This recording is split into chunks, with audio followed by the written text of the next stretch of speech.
All right, welcome back to the KnivesFAST channel, guys. Say hello to Ren and Stimpy and Powder Toast Man, Log TV and Choo Choo, and let's get started with today's video.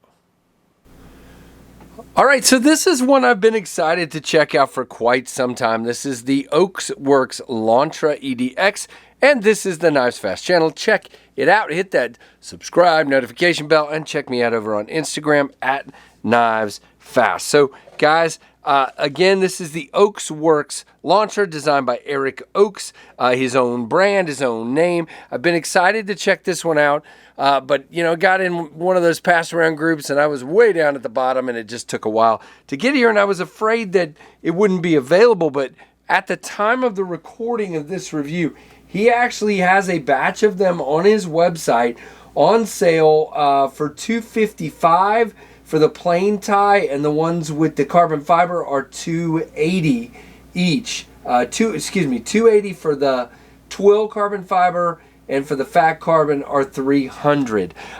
So this is a small knife, so you guys are saying, why did you want to check this out? Well, I just like Eric's designs. I like his thoughts that go into the ergonomics of his knives. I just really think he's a heck of a designer, and I just like checking out everything he does. Now, this is a gorgeous knife. You have this beautiful milling up here, kind of golf putter. You have a tooled pivot on both sides, and this gorgeous beautiful bead blasted titanium that is contoured, as you can see. Yeah, not heavy contour, but slightly contoured on the edges. This gives you some really nice grip. I mean, you're not, if you want to do pinch grip, you're not moving on that. Now, this is a little more, yeah, it's still got a good grip, but it's not quite as grippy. The inlays are done absolutely perfectly. You got this single screw titanium clip, kind of a paddle here, but it goes in and out of the pocket really well. Got about that much sticking out of the pocket. It is not reversible, and there is a lanyard pin back here in the back spacer with some jimping. Beautiful titanium back spacer. This guy is a kind of bolsterish frame lock with a a lock bar interface there, as you can see. You got purple on your screws there. You got purple on your thumb stud. The pivot is not purple. I mean, it kind of has a hue to it, but not really. And you can see your OchsWorks logo up there. Now, this one's interesting because you have thumb studs that are way back. And you do have a front flipper here. So when I do this, I kind of have to choke back to do the thumb studs. And it's not the most secure in my hand or the most comfortable. I wish the thumb studs were kind of back here, but I get why he did that, because the blade, to give you that kind of dip for your thumb here, he didn't have enough room to put the thumb studs back further. You see that kind of swoop here? So I get why he did it. It's just a bit awkward. So this is one that when I've carried it, I've actually used the front flipper. You guys know, not big on front flippers, but this one is low profile enough and yet has very strong jimping, not going to tear your thumbs up or anything like that. And it's perfect for me. It works well. It's a riding on bearings. Very, very nicely done on that. Now, would I prefer to use now, by the way, can a middle finger flick it? Yes, I can, easily. So to me, it's either middle finger flick or front flip. I'm not big on the thumb because, again, I have to choke back like this, and I'm not holding much of the knife. It does not feel secure. Now, the detent is really nice. You can see it is and I screwed it up. It is dialed, which is what's allowing me to do so well with that front flipper. And again, because it's a smaller knife, I'm back out of the way enough of this front flipper. You can see there, I'm plenty back out of the way. Not a problem whatsoever. As far as it's not a dropper, it's a shaker, which is fine with me. And again, very good. Now, It is right at a 4-finger knife, just barely in the normal grip. And when you choke up, by the way, stay back off the corner of the blade, but when you choke up, it is now a 4-finger knife for sure for me. But again, either grip works, and you're right on that jimping, and it kind of locks you in with that dip that he put there. Now out here, not the greatest because you have a swedge right there. You do have this gorgeous, beautiful blade. I'm struggling. I think it's got some sheep's foot going on, but it's also got some drop point going on. Beautiful swedge.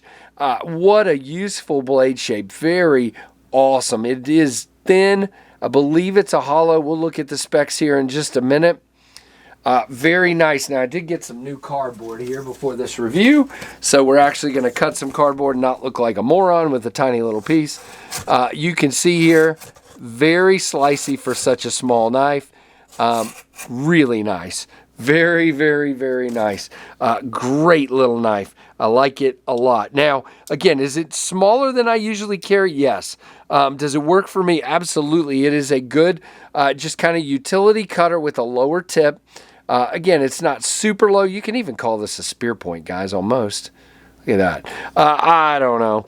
It's whatever you want it to be. We'll see what he calls it in his specs here in just a minute. Just a gorgeous knife, but again, it's a fifth pocket or a secondary knife for me.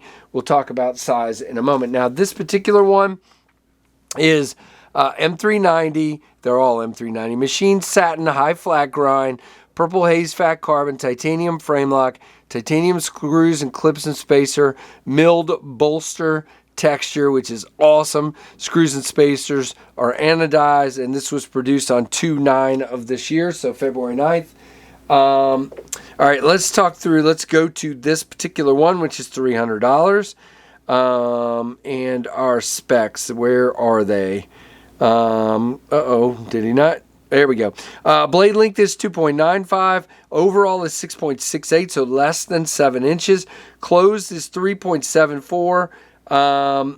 It is, let's see, thickness is 4.496, so less than 0.5. You do have great milling inside, by the way, for weight reduction. Not a ton, but enough. Yeah, I mean, there's not a ton, but there's some.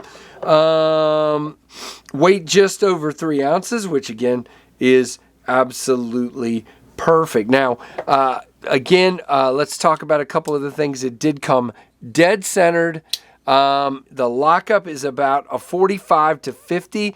Oh, and decent access to the lock bar, not a ton, but you can definitely, when you drag across, there's a dip right here, you hook it. It's easy to hook.